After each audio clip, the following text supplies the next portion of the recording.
रमजान के इस मुबारक महीने में आप सबको केवी जानी का आदाब। इस माह मुकद्दस में जुड़िए हमारे साथ। हेलो, अस्सलाम वालेकुम। वालेकुम सलाम। रमजान रोजे आपको मुबारक हो। दिल ने ये कहा है दिल से, उल्फत हो गई है तुमसे। हम दो नात खवालियों और गजलों की हसीन सौगात। दिल से हर पीर से सनीचर सुबह 9 बजे।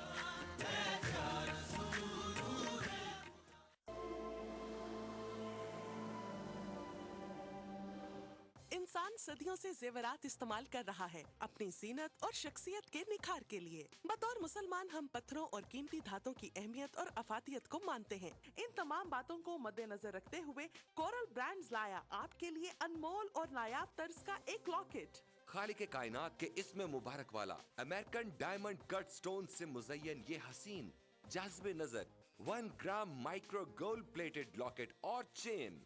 यूनिक सिंगापुरी डिजाइन, ये लॉकेट आपकी शख्सियत को अपनी दमक और एक्स्ट्रा ग्लिटरिंग पावर से ऐसे निखारेगा कि हर देखने वाली आंख दंग रह जाएगी। ये लॉकेट महज जेवर ही नहीं बल्कि खास अंदाज से जुड़े डायमंड कट अमेरिकन स्टोन्स का अनोखा करिश्मा है।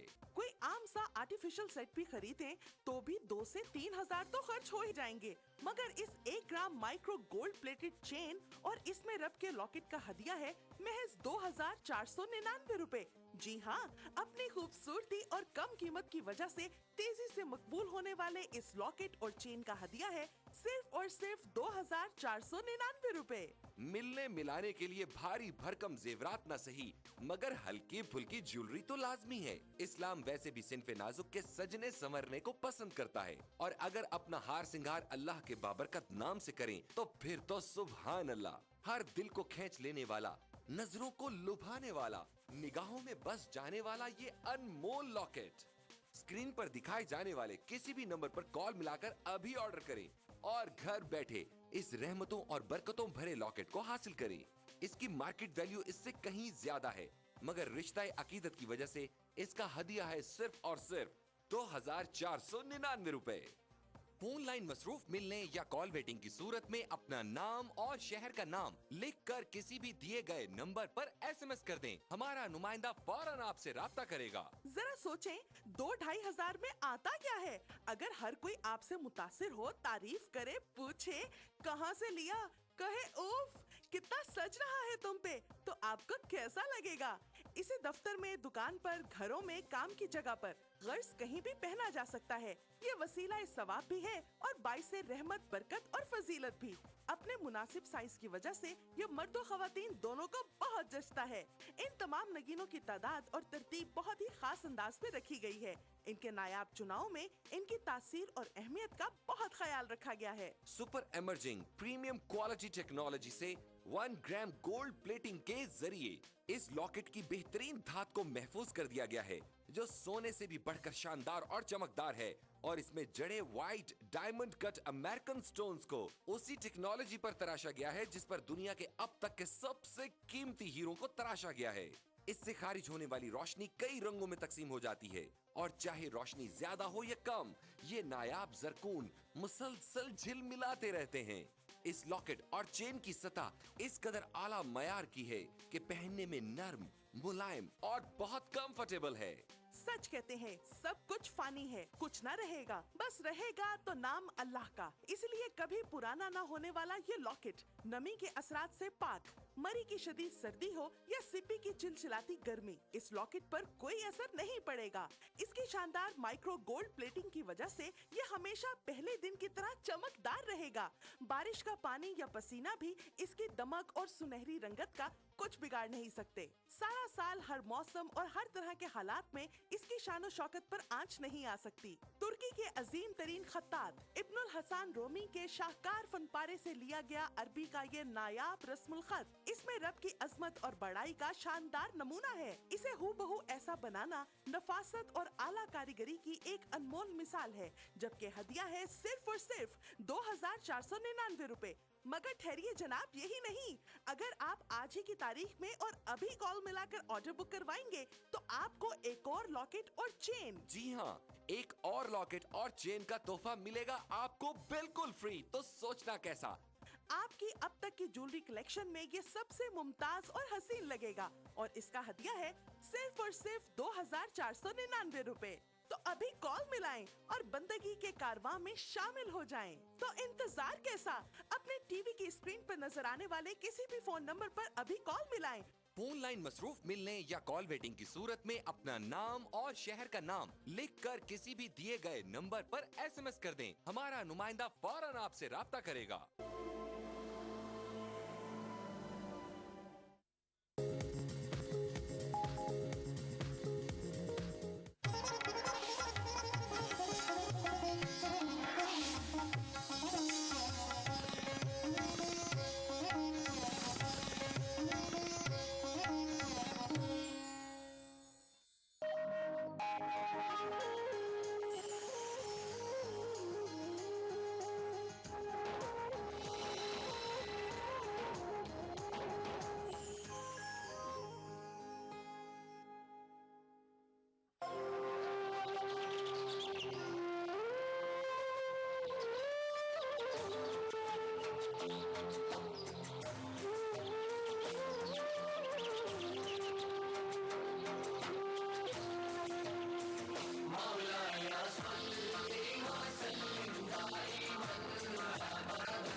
मजहब एक, सजदा एक हस्ती को, माना खुदा के आखिरी नबी को।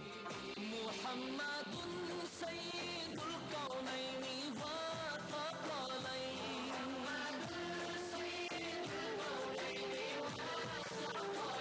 मुहम्मदुन सय्यिदुल कौनैनि। एक ही सफ में खड़े हो गए महमूद व अयाज, न कोई बंदा रहा न कोई बंदा नवाज।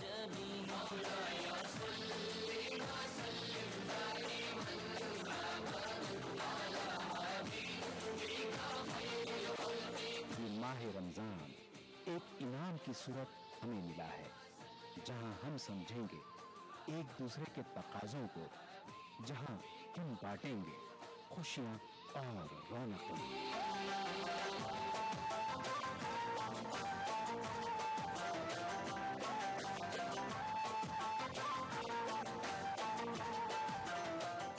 तो आइए आज आपको लिए चलते हैं शहर दिल्ली में।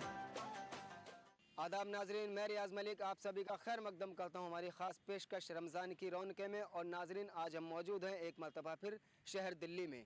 इस वक्त दिल्ली शहर की कुल आबादी तकरीबन 1,50,00,000 से ज़्यादा है और इस आबादी में मुस्लिम आबादी का तनासुब तकरीबन 40% का है।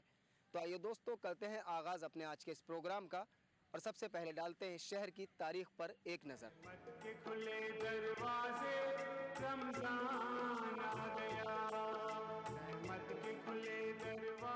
दिल में जो है दुआएं, दुआ मांग लो, तुम इबादत का अपनी सिला मांग लो। ये महीना तो बस अता करने का है, उसके दरबार में दुआ करने का है। और जब रमज़ान का महीना आता है तो जन्नत के दरवाजे खोल दिए जाते हैं, रहमतों की बारिश बरसती है, बरकतों का नुज़ूल होता है और अल्लाह ताला अपने फजल को पूरे जहां में फैला देते हैं।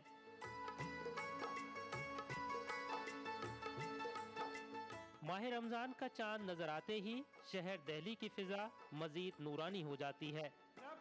मुस्लिम मोहल्लों में एक खास किस्म की रौनक नजर आती है।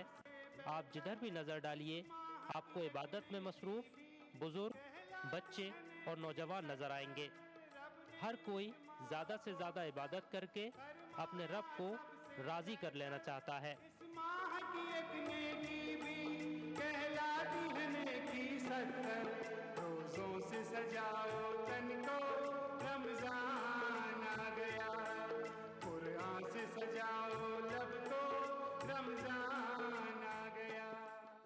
दिल्ली के पहले सुल्तान कुतुबुद्दीन ऐबक 1206 ईस्वी में हुए और उन्होंने महरौली में मस्जिद क़ुव्वतुल इस्लाम की बुनियाद डाली कि जहाँ लोग नमाज़ पढ़ सकें, और वहीं कुतुब मीनार की भी बुनियाद डाली। और इस तरीके से कुतुबुद्दीन ऐबक के ज़माने में ये इस्लामिक कल्चर सेंटर का डेवलपमेंट शुरू हुआ। और फिर इल्तुतमिश सुल्तान बना, लेकिन इल्तुतमिश ने और चेंजेस किए। जो मस्जिद क़ुव्वतुल इस्लाम थी उसका एक्सटेंशन कराया, इसलिए कि अब आबादी बढ़ना शुरू हो गई दिल्ली की। दूसरे सुल्तान इल्तुतमिश को एक दिन ख्वाब में प्रॉफिट मोहम्मद नज़र आए और उन्होंने कहा कि तुम यहाँ एक हौज़ तामीर करो। तो दूसरे दिन इल्तुतमिश ख्वाजा कुतुबुद्दीन बख्तियार काकी के पास गया और कहा कि मुझे ऐसी बशारत अखबार में हुई।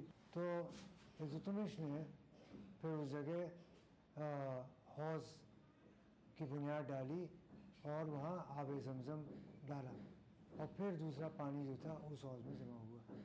तो ये जो हौज़ शमसी है ये बहुत बड़ा इबादत का एक सेंटर बना। तमाम उलमा और मशाइख वहाँ पे जाते थे और वहाँ पे इबादत करते थे। शब क़द्र है, शब बरात है और जो दूसरी ऐसी मुतबर्रिक रातें हैं उसकी इबादत के लिए उलमा और मशाइख में जाते थे। और इसी वजह से शेख अब्दुल हक मुहद्दिस दहलवी जो सबसे बड़े मुहद्दिस गुज़रे हैं उनका मकबरा भी इस हौज़ शमसी के किनारे ही। कुछ दूसरे सूफिया हैं उनका भी मकबरा इसके किनारे ही है। फिर इल्तुतमिश ने क़ुव्वतुल इस्लाम के अक़ब में मदरसे नासिरिया की बुनियाद डाली, एक मदरसा शुरू किया जिसमें इस्लामी उलूम मनक़ूलात और मक़बूलात की तालीम दी जाती थी। बहादुर शाह के अहद तक दिल्ली की एक सकाफ़ती ज़िंदगी थी जिसमें इस्लाम का अहम रोल था। शाहजहाँ ने भी इस्लाम की अज़मत को समझा और आज भी अगर आप देखें शाहजहानाबाद में तो जो जामा मस्जिद है उसको शाहजहाँ ने हाईएस्ट पॉइंट दिया। किला बहुत नशेब में है, तो जिससे ज़ाहिर होता है कि शाहजहाँ के यहाँ इस्लाम की अज़मत का ख्याल था और इसीलिए वरना दूसरा बादशाह होता तो वहाँ पे उतना महल तामीर करता और जामा मस्जिद कहीं नीचे वाले इलाके में होती। हिंदुस्तान के दूसरे शहरों की तरह शहर दिल्ली में भी माह रमज़ान की रौनकें अपने पूरे आबोताब के साथ नज़र आती हैं। इस माह मुबारक के चलते लोगों के मामूलात बदल जाते हैं, सौमो सलात की पाबंदी की जाती है और लग़वियात से बचने की तलक़ीन एक दूसरे को की जाती है। एक आयत से मैं स्टार्ट करूँगी अपनी बात। या अय्युहल्लज़ीना आमनू कुतिबा अलैकुमुस्सियामु कमा कुतिबा अलल्लज़ीना मिन क़ब्लिकुम लअल्लकुम तत्तक़ून। ये सूरह बक़रा की 183 आयत है। इसमें जैसे कि हमें पता चलता है कि अल्लाह ताला ने रमज़ान का महीना पहले भी लोगों के लिए लिख रखा था, उसी तरह हमारे लिए भी है ताकि लोगों के अंदर तक़वा पैदा हो। रमज़ान में हमारा ये मामूल हो जाता है कि अल्लाह ताला हमें हलाल चीज़ों से भी मना कर देते हैं। कुछ लम्हे के लिए हम खाना और पानी भी छोड़ देते हैं। तो ये इस बात की तरबियत है कि जब हम रमज़ान में हलाल चीज़ों को छोड़ देते हैं तो रमज़ान के बाद हमें इसी तरह हराम चीज़ों को छोड़ देना चाहिए। ये हमारे लिए एक ट्रेनिंग पीरियड होता है। इस महीने में हम बहुत ज़्यादा कंसंट्रेशन हर चीज़ को छोड़ देते हैं, यहाँ तक कि हम लॉफुल चीज़ फूड और वाटर को भी छोड़ देते हैं। तो इस महीने में हमारा कंसंट्रेशन बहुत ज़्यादा बढ़ा हुआ होता है, हमारा फोकस बहुत बड़ा हुआ होता है। तो जब हमारा कंसंट्रेशन और फोकस बहुत बड़ा हुआ होता है तो हम बहुत ही अच्छे तरीके से खुदा को याद कर सकते हैं, अपने आप को डेवलप कर सकते हैं सारे डिस्ट्रैक्शन से बचा के। वरना बाकी टाइम पे हम डिस्ट्रैक्शन में फंसे रहते हैं, हमारा माइंड इधर उधर ऑक्यूपाइड रहता है, तो हम इतने अच्छे तरीके से खुदा को याद नहीं कर पाते हैं, अपने आप को डेवलप नहीं कर पाते हैं। तो आई थिंक इस मंथ में we are given a very good opportunity, हमें एक बहुत बड़ा मौका दिया गया है कि हम अपने आप को प्रिपेयर करें बहुत ही अच्छी तरह से। बहुत ज़्यादा हम रमज़ान में इतने अटैच हो जाते हैं, हर चीज़ से इतने पाबंदी हो जाते हैं, वो ज़िंदगी इतनी अच्छी लगती है कि सारी दुनिया से बेखबर होके हर चीज़ से अलग, माहौल ही अलग हो जाता है। रमज़ान का माहौल ही बिल्कुल अलग होता है, हर चीज़ की पाबंदी, टाइम की पाबंदी और दुनिया की सब चीज़ों से थोड़ा अलग हो जाते हैं। और उसके बाद जब रमज़ान शरीफ ख़त्म हो जाते हैं तो बहुत ऐसा लगता है कि बहुत पता नहीं कुछ चीज़, बहुत हमारी प्यारी चीज़ हमारे से अलग हो गई है और हम टाइम के बे टाइम हो जाते हैं, कोई टाइम की पाबंदी नहीं कर पाते हैं। और रमज़ान में तो इतनी टाइम की पाबंदी होती है, हर टाइम पे नमाज़ पढ़नी, हर टाइम पे खाना टाइम पे सोना, टाइम पे उठना। और रमज़ान के बाद तो फिर वही रोज़ाना की मामूल की ज़िंदगी शुरू हो जाती है। नमाज तो हम जब भी पढ़ते ही हैं, लेकिन जो पाबंदी होती है, जो एक बहुत ज़्यादा इबादत होती है, उसमें थोड़ा सा तो चेंज आ ही जाता है, फिर दुनियादारी में लग जाते हैं। तालीमी इदारों के अलावा फैक्ट्री और कारखानों में काम करने वाले लोगों के काम करने के औकात में तब्दीली कर दी जाती है। रमज़ान के दिनों के बीच में जो काम होता है, उस समय फिर एक शेड्यूल नया बना लिया जाता है। खासकर मैं ये कोशिश करता हूँ कि जितनी जल्दी सुबह आके यहाँ पे काम शुरू हो जाए और फिर शाम को, ताकि इफ्तार का वक्त टाइम से हमें इफ्तार मिल जाए। अगर किसी तरीके से हेक्टिक शेड्यूल रहता है तो हम लोग इफ्तार इकट्ठा करने का प्लान बना के इफ्तार यहीं पे करते हैं। थोड़ा सा चेंजेस आता है, बाकी रेगुलर रूटीन हमारा यही होता है कि हम जो रूटीन चला रहे होते हैं उसी तरीके से रूटीन पे काम होता है। हाँ, जब रमज़ान का महीना आता है हमारा, उसके जो प्रोडक्शन के रिगार्डिंग जो हमारा शेड्यूल होता है, वो बीच में नमाज के लिए, इफ्तार के लिए, उन सब का टाइम सेटलमेंट के हिसाब से हम प्रोडक्शन का शेड्यूल बनाते हैं अपना। सपोज जैसे नाइट वाइट कभी लगती है तो उसके मतलब तरावी होता है, तरावी के रिगार्डिंग भी और शहरी का ध्यान रखते हुए भी उस हिसाब से काम का शेड्यूल बना करके हम लोग काम करते हैं। जहाँ तक इस्लाम एक ऐसा दीन है कि उसने किसी तरह का फ़र्क ना करने का पैगाम दिया है, तो ऐसा कोई हिंदू मुसलमान वाली बात ही यहाँ पे नहीं रह जाती। इस्लाम जो है वो वहाँ पे कहता है कि आप अपने हिंदू भाई को बिठा के भी दावत दीजिए और मुसलमान को भी साथ में बिठाइए। तो ऐसा कोई फ़र्क वाली बात हम लोगों के बीच में नहीं रहती। इकट्ठा बैठकर हम लोग इफ्तार करते हैं और उनको भी मज़ा आता है कि एक हमारे साथ हमारा मालिक बैठा हुआ, हमारे को वर्कर्स बैठे हुए हैं, तो सब लोग इकट्ठा मिलकर इफ्तार करते हैं। नहीं, जब इफ्तार का टाइम यहाँ होता है तो हम लोग इफ्तार मिल करके साथ ही करते हैं सब आदमी। ऐसा कोई भेदभाव, कोई फ़र्क नहीं है कि चलो वो हिंदू है तो वो नहीं करेगा, मुसलमान है तो अलग करेगा। ऐसा कुछ नहीं है कि दस्तरखान पे सब आदमी मिलकर हम लोग इफ्तार करते हैं यहाँ। एज ए बिजनेसमैन होने के नाते मुझे ख़ास इंतज़ार रहता है कि माशाल्लाह रमज़ान आ रहा है, हमारी मतलब कि रोजी रोज़गार में बरकत होगी, लोगों से मिलना मिलाना होगा, ईद का शौक़ होगा। तो इस तरह का कोई फ़र्क वो नहीं रहता है।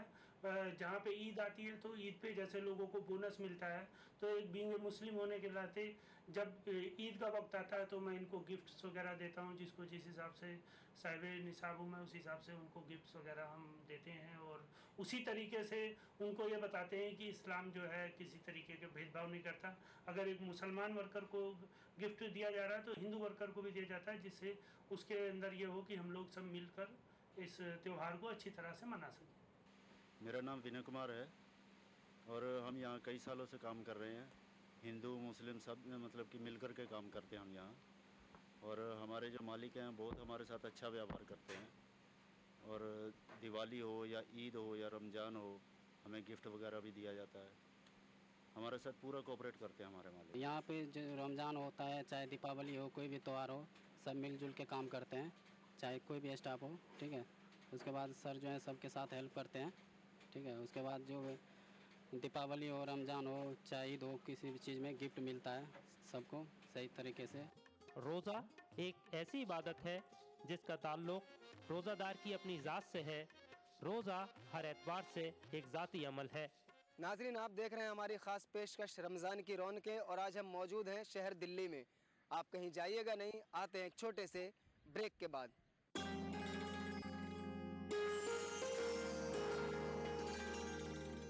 रांझे यार वल्लों मुख किवें मोड़ा,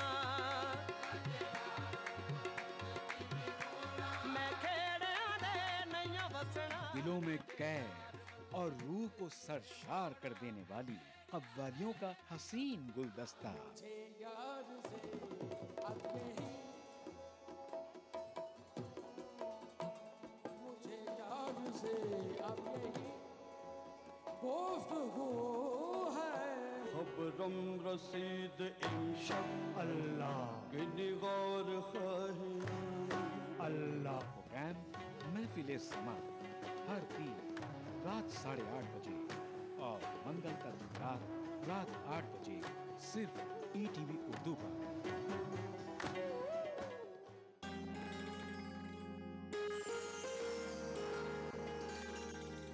ब्रेक के बाद मैं रियाज मलिक आप तमाम नाजरीन का फिर से खैर मकदम करता हूँ हमारी ख़ास पेशकश रमज़ान की रौनके में। और नाजरीन, आज हम मौजूद हैं शहर दिल्ली में।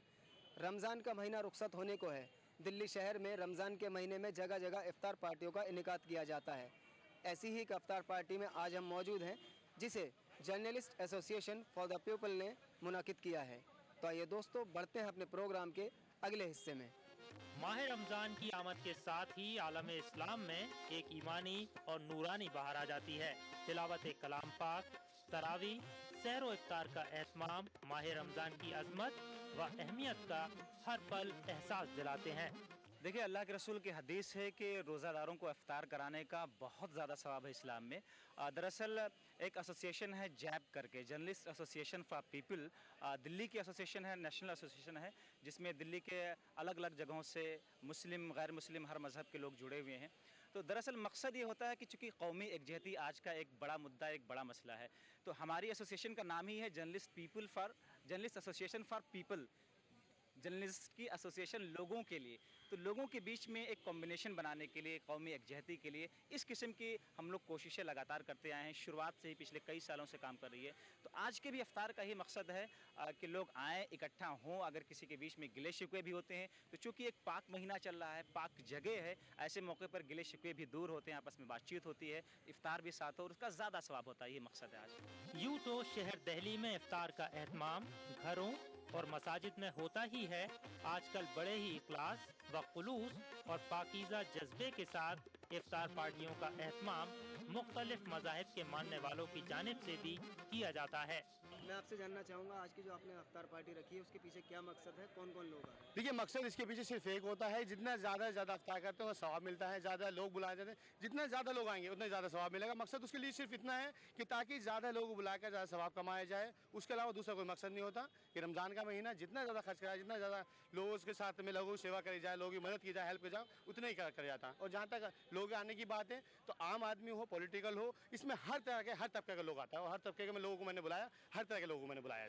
इस माह रमज़ान का एक अमल इफ्तार ऐसा सवाब वाला अमल है जो बंदे को बंदे से ही नहीं बल्कि बंदे को खुदा के करीब करता है। इफ्तार एक ऐसा सब्जेक्ट है जब इंसान भूख और प्यास सिर्फ अल्लाह की रज़ा के लिए हासिल करता है और नेकियों की बारिशें होती है, शैतान मरदूद बंद होता है इस महीने में। तो इफ्तार वो तलकीन करता है कि आप जो दिन भर भूख और प्यास से हैं, उसके बाद जो आप रोज़ा का इफ्तार करते हैं, उसमें आप अपने इस्लाम के जो हम समझते हैं कि जो पैगाम है, वो पैगाम ये है कि हम अपनी बातों को दूसरों तक भी जो पहुंचाते हैं। जैसे इस इफ्तार पार्टी में हमारे मुस्लिम्स और गैर मुस्लिम बहुत सारे हजरात आ रहे हैं, तो वो हमारी जो कल्चर और इस्लामिक तरीक़ा है उसको देख के उनको मुतासिर होने का एक मौका मिलता है कि दिन भर हम भूख प्यास के साथ, अमन और तहम्मुल के साथ, बड़ी अखलाक की तवाज़ुन बरकरार रखते हुए हम इफ्तार करते हैं, अल्लाह की रज़ा के लिए खजूर खाते हैं, नमाज़ पढ़ते हैं।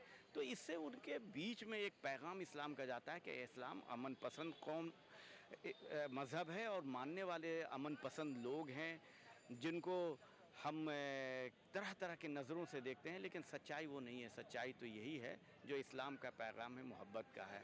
इस इफ्तार में कई नामवर शख्सियात ने शिरकत की। इस वक्त हमारे साथ मौजूद हैं जनाब नसीम साहब, जो आज इस इफ्तार पार्टी में जिन्होंने शिरकत की है। आइए उनसे जानते हैं कि इस इफ्तार पार्टी में उनके आने का मकसद क्या है और किस तरह का माहौल है। नसीम साहब, आपसे जानना चाहूँगा सबसे पहले कि आज की जो इफ्तार पार्टी है उससे किस तरह का मैसेज जाएगा? देखिए, सबसे पहले तो ये जो रमज़ान का महीना, मुबारक महीना है, इसमें इतनी बरकत और इतनी ज़्यादा आदमी को सहूलियतें होती हैं कि अल्लाह की तरफ से बड़ा बरकत और मुबारक महीना है। दूसरी जो इस तरीके की इफ्तार पार्टियां और इस तरीके के जो प्रोग्राम होते हैं, उससे एक आपसी भाईचारा, सद्भावना और एक दूसरे का जो मेल जोल है वो बढ़ता है। और इस पाक महीने के अंदर जितना एक दूसरे के साथ बैठकर खा लिया जाए, बैठकर इबादत कर ली जाए, बैठकर एक दूसरे के दुख सुन लिए जाएँ, वो उतना ही अच्छा है। आज की इफ्तार पार्टी में तकरीबन सभी मज़ाहिब के लोग यहाँ पर तशरीफ़ ला रहे हैं। इंटरनेशनल लेवल पे इफ्तार पार्टी से क्या मैसेज है? नहीं, ज़रूरी है। आज का जो दौर है और जो आज हालात हैं हिंदुस्तान के अंदर और पूरे दुनिया के अंदर, कि जिस तरीके से माहौल जो बनाया जा रहा है, एक दूसरे को लड़ाया जा रहा है, इस तरीके के प्रोग्राम कर कर, इफ्तार पार्टी का प्रोग्राम कर कर हम उस मैसेज दे सकते हैं कि हमारा भाईचारा हमेशा कायम रहेगा, सदाचार कायम रहेगा। और इस तरीके के मामले से एक मैसेज जाता है कि हिंदुस्तान की आवाम, हिंदुस्तान के लोग और बातों को छोड़कर आपस में मिलजुल कर रहना चाहते हैं। बिला लिहाज मजहब व मिल्लत लोगों ने इस बज़्म इफ्तार में शिरकत की। बहुत अच्छा लगता है, खासकर इसमें सारे कम्युनिटी के लोग आए हैं, स्टूडेंट्स आए हैं, ड्यू से आए हैं, जामिया से हैं, जेएनयू से हैं, हमारे संगठन से भी लोग यहाँ पे आए हैं और भी ऑर्गेनाइजिंग कमेटी में हैं। तो एक कॉमनल हारमोनी जो है, एक जो हमारी साझी विरासत है, जो गंगा जमनी तहजीब, उसको मैं यहाँ पूरा होते हुए देखते हैं और चाहते हैं आगे भी इस तरह का चीज़ हो और भी कई एरिया में जो सारे कम्युनिटी के लोग मिल करके एक साथ बैठें और साथ में इस तरह से रोज़े और इफ्तार करने से एक साझी विरासत की जो एक हमारी संस्कृति रही है हिंदुस्तान की, वो बहुत अच्छा होगा। यहाँ पे हमारे माहौल के लिए अच्छा होगा। साझी विरासत का ये जो मैसेज है ये कहाँ तक पहुँचेगा? बिल्कुल सारे तबके में पहुँचेगा। जो स्टूडेंट्स है, जो समाज का एक बेस है, वो कल होके IAS बनेगा, कल होके क्लर्क बनेगा, वो कल होके समाज के विभिन्न तबके में बिजनेसमैन बनेगा। वो तो हर तबके में एक मैसेज जाएगा। और खासकर दिल्ली का जो माहौल है, जामिया जैसा जगह है, जामिया में देश के तमाम भागों से लोग यहाँ पढ़ने आते हैं, उनके घरों में मैसेज जाएगा, उनके इलाकों में मैसेज जाएगा। भाई देखिए, यहाँ बाटला हाउस जो एक जगह है, यहाँ सारे लोग मिल बैठ के, सारे धर्म के लोग यहाँ मिल बैठ के इफ्तार करते हैं, बैठ के खाते हैं और आपस में एक दूसरे की जो सुख दुख बांटते हैं। इफ्तार के दस्तरखान को मुख्तलिफ अक़साम के मग़ज़ियात, फलों और मशरूबात के अलावा खजूर और तली हुई अशिया से सजाया गया था। इफ्तार पार्टी का मकसद हमारा कौमी यकजहती है। हम जिस मुल्क में रहते हैं एक जमहूरी मुल्क है और इस प्रोग्राम के ज़रिए हम बिरादरान वतन को ये पैगाम देना चाहते हैं कि कौमी यकजहती हमारे लिए बहुत ही अहम चीज़ है और इसके ज़रिए जो मुसलमानों के तई जो एक मनफी सोच है लोगों के अंदर, हमारी कोशिश होगी जैब की जानिब से कि वो चीज़ मुसलमानों के तई जो एक मनफी फ़िक्र है वो चीज़ बिरादरान वतन के दिलों से ख़त्म हो। इफ्तार का मकसद हमारा यही है।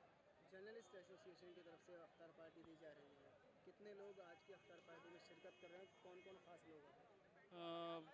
जर्नलिस्ट एसोसिएशन की तरफ से तकरीबन हम लोगों ने 2000 लोगों को इनविटेशन दिया है और हिंदुस्तान के तमाम शोबाहाए ज़िंदगी से वाबस्ता अफराद को मदऊ किया गया है। ख़ुसूसन इसमें सियासतदानों को भी तरजीह दी गई ताकि वो आएँ और मुसलमानों के तई ख़ुसूसन बटला हाउस को लेकर के जो बिरादरान वतन के दिलों में जो आज भी एक मनफी फ़िक्र है वो चीज़ ख़त्म हो।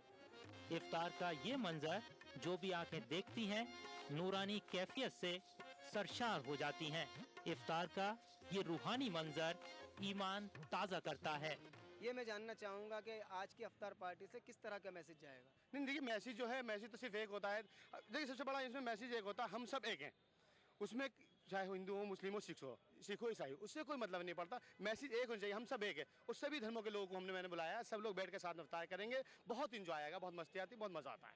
एक चीज़ और आपसे जानना चाहूँगा, रमज़ान का महीना इबादत का महीना है, इफ्तार पार्टी को इबादत की नज़र से कैसे देखते हैं? जाहिर सी बात, मतलब रमज़ान के महीने में जितना ज़्यादा खर्च करते हैं उतनी ज़्यादा सवाब मिलेगा। जितने ज़्यादा लोगों की मदद करेंगे, जितने ज़्यादा लोगों की हेल्प करेंगे, उतने ज़्यादा सवाब मिलेगा। सिर्फ यही महीने में जितना आप करेंगे उससे 70 गुना आपको मिलेगा। तो यही एक मकसद होता है कि ज़्यादा से ज़्यादा आदमी को मिले इस महीने में। सबसे अहम बात यह है कि इफ्तार एक दूसरे के करीब होने और एक दूसरे के जज्बात व एहसासात को समझने का मौका देता है।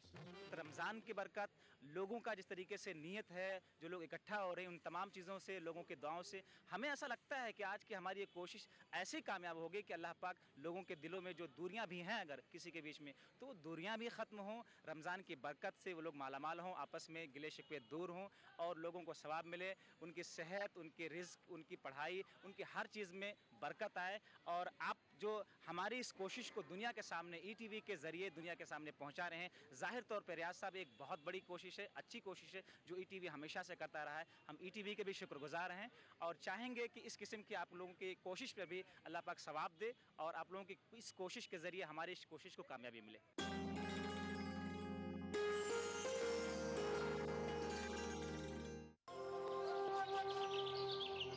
करो इबादतें, मिलेंगी इनायतें। हुआ है नुज़ूल कुरान इस माह में। रमजान से जुड़े मुख्तलिफ मौज़ूआत से आगाही। कोलकाता से। रोजा छूट जाने पर